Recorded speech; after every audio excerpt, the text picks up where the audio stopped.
João 4, 31 ao 36.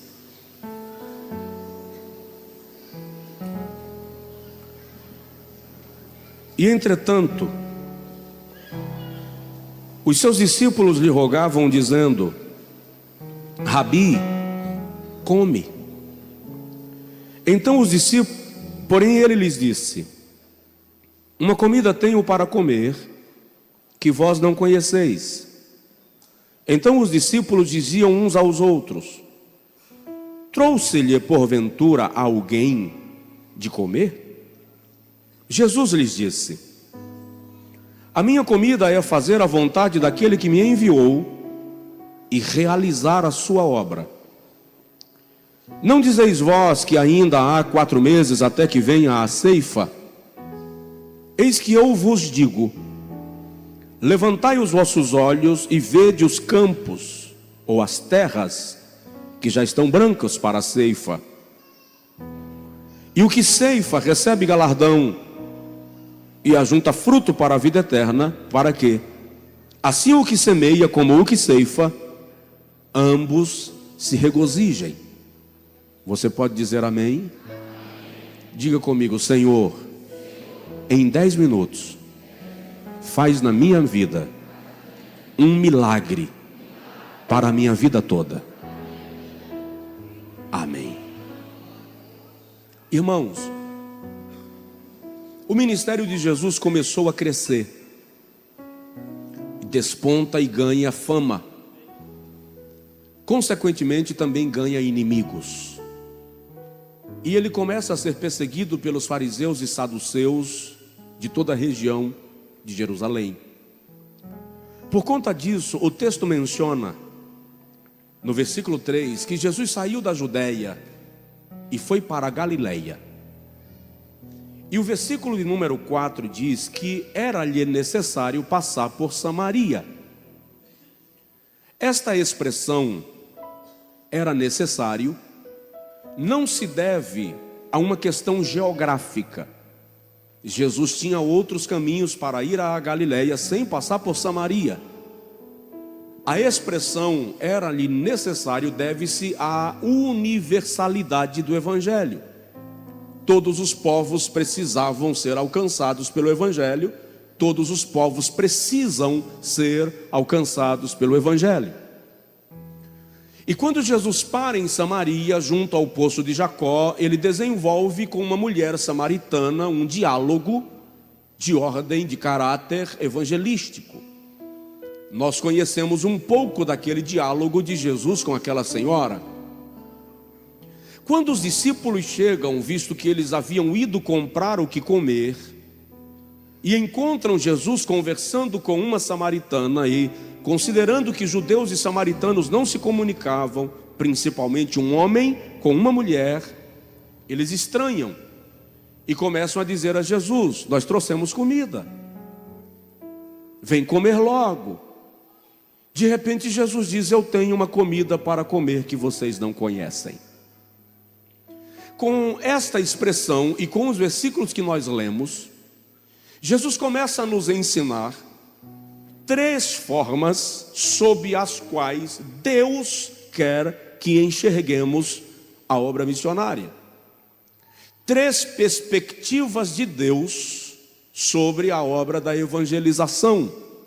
E são essas perspectivas que eu quero compartilhar contigo nesta noite, e que a nossa visão de evangelismo sofra uma alteração, passe por uma alteração poderosa.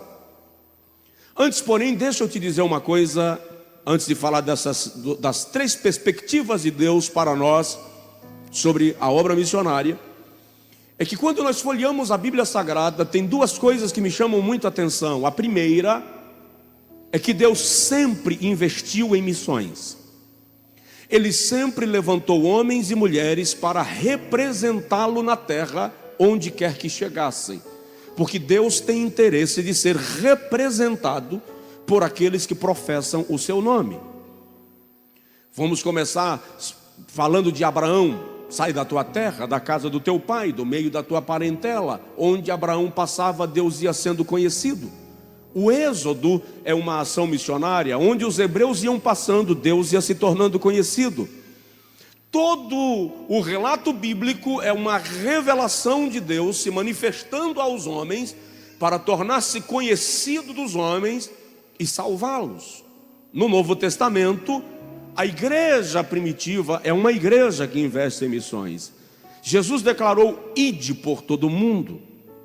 Esta é uma ordem de Jesus para nós. E eu disse hoje pela manhã que você não encontra na Bíblia Jesus dando ordens muitas vezes. Jesus ensina leis espirituais, princípios espirituais, nos traz o projeto da salvação. Poucas vezes você encontra Jesus usando um termo imperativo. Mas quando ele fala de missões e de discipulado, não é apenas uma orientação, não é um pedido, é uma ordem. E ele diz: ide por todo mundo e pregai. Depois ele diz: ide e ensinai. Então, evangelizar e discipular é um mandamento. Diga comigo: evangelizar é um mandamento, discipular é um mandamento. Vira para o teu vizinho e diz para ele: obedece. Agora, segunda coisa que me chama muita atenção na Bíblia acerca disso é que Deus ama pessoas. Vou repetir: Deus ama pessoas. Vou dizer só mais uma vez que quase ninguém entendeu. Deus ama pessoas. Todo o plano de Deus na Bíblia é para salvar. Tudo que Deus faz na Bíblia é para salvar. A salvação é tão parte do plano de Deus e tão prioridade no plano de Deus, que é o único milagre na Bíblia que se registra que provoca festa no céu. Quando há salvação de almas, quando pecadores se arrependem, anjos celebram diante do trono de Deus. Agora vamos entender como o Senhor quer que nós vejamos a obra missionária. Primeiro, com uma visão que exige, como uma obra que exige prioridade. Deus quer que nós vejamos missões como uma obra que exige prioridade. Diga comigo: prioridade. Sabe o que isso significa? Que tudo e qualquer coisa pode esperar. Um pecador pode não ter mais do que 1 minuto de vida. Então nunca perca a oportunidade de dizer a alguém: Jesus te ama. Os discípulos dizem para Jesus: come. E ele diz: uma comida eu tenho para comer que vocês não conhecem. Quando os discípulos ouvem isso, eles perguntam: alguém porventura teria trazido comida para ele aqui, em Samaria? Aí Jesus diz: a minha comida é fazer a vontade daquele que me enviou e realizar a sua obra. O que Jesus está dizendo é: evangelizar essa mulher samaritana, alcançar a alma desta mulher, é mais urgente do que a minha necessidade vital de alimentação. Ele está estabelecendo uma visão de prioridade para a obra missionária. E Paulo, o apóstolo do Senhor Jesus, via missões acima da sua própria vida. Em Atos 20 ele diz: em nada tenho a minha vida por preciosa, contanto que eu cumpra com alegria a carreira e o ministério que o Senhor me confiou. Quando o Senhor chamou a Abrão, ele disse para Abrão ver missões acima dos seus vínculos afetivos. Sai-te da tua terra, da casa do teu pai, do meio da tua parentela, para a terra que eu haverei de te mostrar. Ou seja, a minha prioridade é você ir onde eu pretendo que você vá. Isso significa entender que evangelismo, missões e reino de Deus é uma prioridade na nossa vida. E é preciso que nós tomemos atitude da evangelização como prioridade, como de fato ela é e deve ser. Uma igreja não é igreja se ela não evangeliza. Uma igreja não é igreja se ela não faz missões. Uma igreja não é igreja se Jesus não salva almas dentro dela. Uma igreja não é igreja se ela não consolida, se ela não discipula, se ela não agrega as pessoas que nela se convertem. Você está me entendendo? Diga amém. Segundo lugar, Jesus quer que nós vejamos missões, em primeiro, como uma obra que exige prioridade. Em segundo lugar, como o desafio de cada oportunidade. Não dizeis vós que ainda há 4 meses até a ceifa? Eu vos digo, levantai os vossos olhos e vede, os campos já estão brancos para a ceifa. Jesus está dizendo, vocês estão esperando 4 meses para colher trigo. Eu estou dizendo a vocês que a hora de colher almas é agora. Levante os olhos, e quando eles olham, os samaritanos já vêm subindo, correndo ao encontro de Jesus. Ele está dizendo, não perca uma oportunidade de falar da salvação para um pecador. Abrace cada chance que você tiver. Às vezes nós viajamos de ônibus, uma viagem de horas, e as pessoas que sentam do nosso lado, nós falamos de política, de futebol, de corrupção, mas não falamos de Jesus. A gente fala da tinta do cabelo, do esmalte da unha, do que mais? Do emprego que a gente tem, que mais? De a marca que você representa, mas não falamos de Jesus. Jesus está dizendo, evangelizar é uma oportunidade que não pode ser perdida. Cada oportunidade pode ser a última, cada momento pode ser o único, e você não pode deixar passar. É isso que ele está dizendo. Então, abrace cada oportunidade, evangelize em cada oportunidade. Deus quer lhe usar na obra. E o interessante é que você não precisa ser chato para falar de Jesus. Vai haver sempre um gancho, numa conversa, haverá sempre um gancho, uma oportunidade, uma chance de você lançar a Deus, apresentar Jesus, e aos poucos a semente vai sendo lançada. E pode deixar quieto, porque Paulo planta, Apolo rega e Deus faz crescer. A minha palavra não volta vazia, diz o Senhor. Nenhuma palavra dita do Evangelho, eu tenho mais 1 minuto dos 10 que te pedi, nenhuma palavra dita do Evangelho se perderá. Eu lembro que eu saí daqui uma certa feita para pregar em Ubaitaba. Muita chuva, perto de Gandu. E quando eu cheguei em Ubaitaba chovia muito, e quando eu cheguei no local do evento eu não sabia, era um evento pago, e eu fiquei meio consternado. Eu pensei que eu estava indo para uma cruzada, e eu fiquei meio mordido. Mas como choveu muito, não deu quase ninguém no evento. Devia ter umas 70, 80 pessoas no auditório que cabia 1000. O cantor disse que não ia cantar porque não tinha público, e não cantou mesmo. E aí me veio o microfone para eu pregar, e eu preguei. Mas eu preguei como se fosse a última pregação da minha vida. Eu preguei. Mas não tinha ninguém para aceitar Jesus. Eu fiz o apelo, mas não tinha ninguém. E eu fiquei tão chateado que quando terminou o culto, eu entrei no carro e vim embora sozinho. 300 quilômetros. Muita chuva. Uns 2 anos depois eu fui convidado por um pastor para ir pregar numa igreja em Ubaitaba. E eu fui. E quando terminou a pregação, me procurou um irmão e disse assim, o senhor lembra daquele dia que o senhor veio pregar aqui num clube em Ubaitaba, que estava chovendo demais? Eu disse, lembro. Ele disse, eu era alcoólatra. Eu estava bêbado, caído na calçada. Eu não tinha perna nem para levantar para tentar entrar, mas ouvi sua pregação toda. Ele disse assim, eu lembro que quando o senhor fez o apelo, lá dentro ninguém se converteu, mas eu levantei minha mão do lado de fora e aceitei a Jesus. E eu sou crente e obreiro dessa igreja.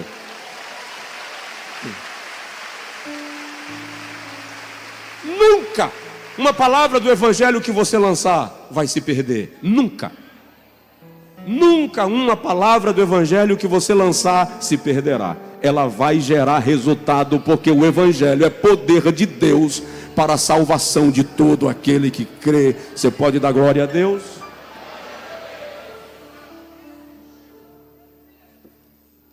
Em último lugar, o Senhor quer que nós vejamos missões como um investimento para a eternidade. Ele diz em João capítulo 4, versículo 36, aquele que planta e o que semeia acumulam frutos. É isso mesmo, versículo 36. E o que ceifa recebe galardão e ajunta fruto para a vida eterna, para que assim o que semeia e o que ceifa, ambos se regozijem. Presta atenção. O carro enferruja, a casa envelhece, a roupa rasga, o sapato gasta, O diploma só é útil na área para a qual ele foi direcionado. E depois que se parte para a eternidade, ele não serve mais para nada, a não ser para fazer história. Mas almas nos acompanham para a eternidade. Aí tem um hino da harpa cristã que diz assim: posso, tendo as mãos vazias, com Jesus me encontrar?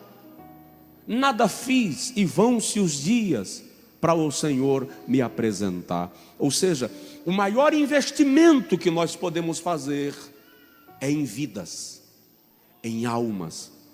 E só a eternidade revelará a grandeza do resultado do seu investimento no evangelismo, em missões, de uma palavra que você deu de vida para alguém, de um laço que se quebra, de uma vida que é salva, de uma armadilha do diabo para destruir alguém, e que a sua palavra da parte de Deus pode romper uma sentença e salvar uma vida, porque Jesus é bom. Amém?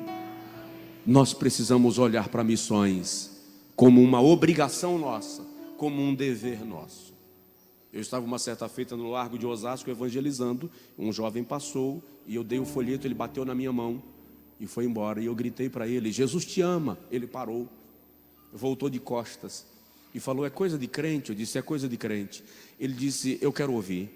E eu comecei a falar de Jesus para ele. No meio da pregação ele me interrompeu. Ele disse assim: eu acabei de brigar com meu pai e com a minha mãe, estou indo na casa da namorada me despedir porque eu vou embora.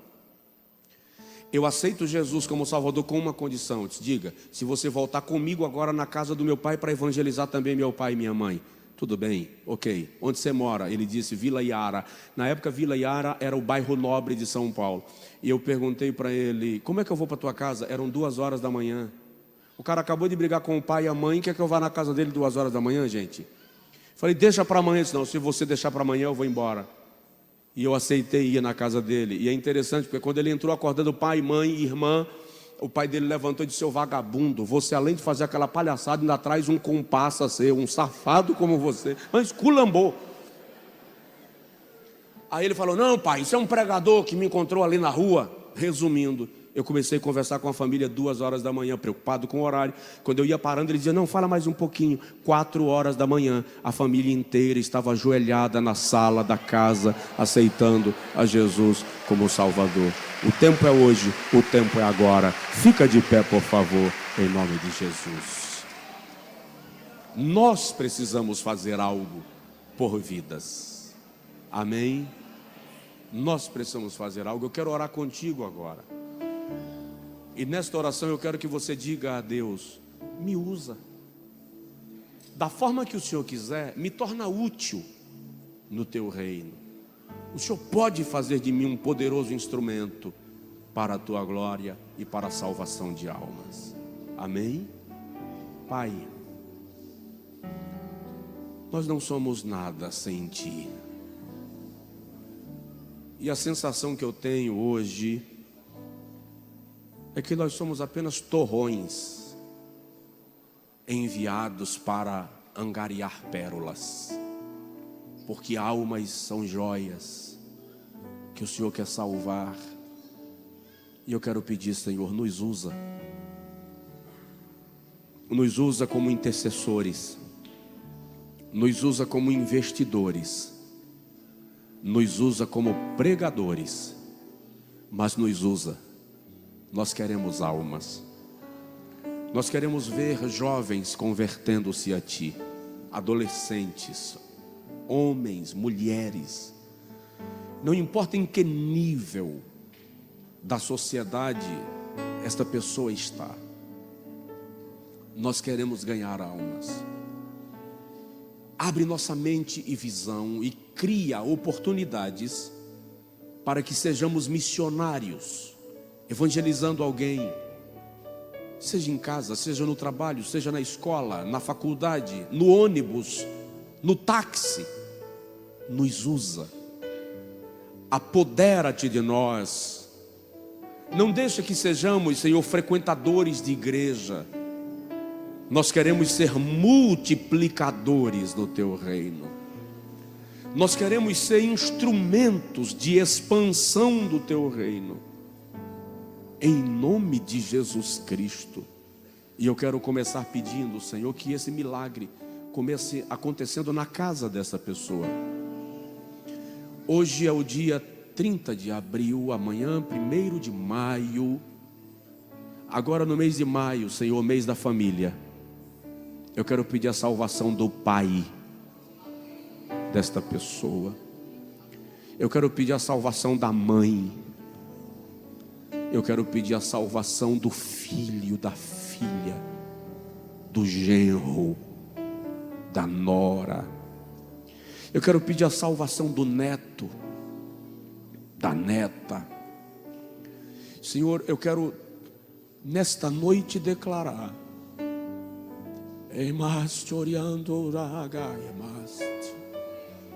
que neste mês acontecerão alguns milagres extraordinários dentro das casas dos teus filhos e das tuas filhas.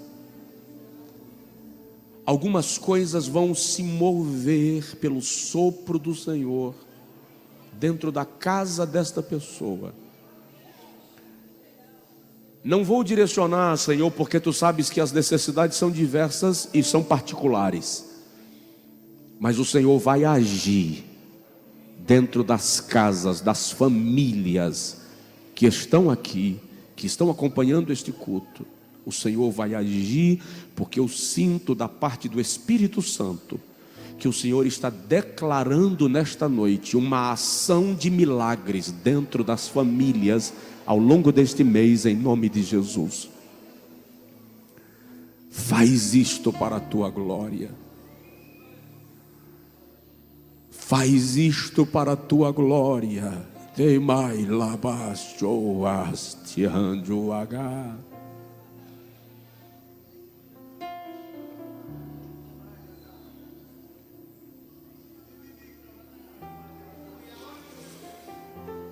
Laços que se quebram, Senhor.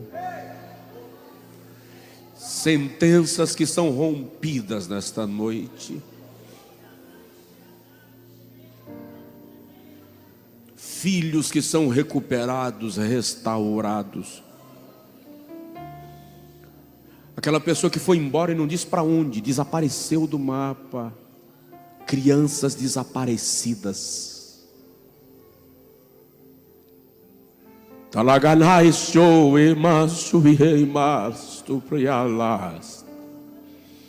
Nós declaramos que a mão de Deus vai mover as águas, vai revolver a terra, mas vai começar a acontecer milagres extraordinários de cura, de libertação, de restauração e de salvação, de avivamento espiritual na casa do teu servo, na casa da tua serva, em nome de Jesus.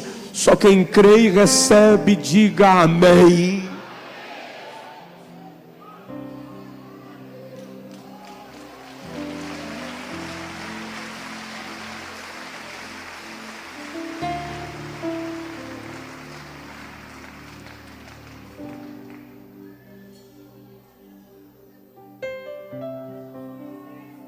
Há alguma coisa grande de Deus por acontecer. Eu não estou conseguindo expressar porque eu ainda não consegui discernir. A minha alma ainda não discerniu. O meu espírito ainda não conseguiu decifrar. Mas há algo grande de Deus para acontecer. E vai acontecer. Porque Deus é Deus. Porque Deus é Deus. Estenda a sua mão rapidinho em direção à pessoa do seu lado. Seja um instrumento profético de Deus na vida dessa pessoa. E declara para ele algo grande de Deus para acontecer na sua vida e na sua casa.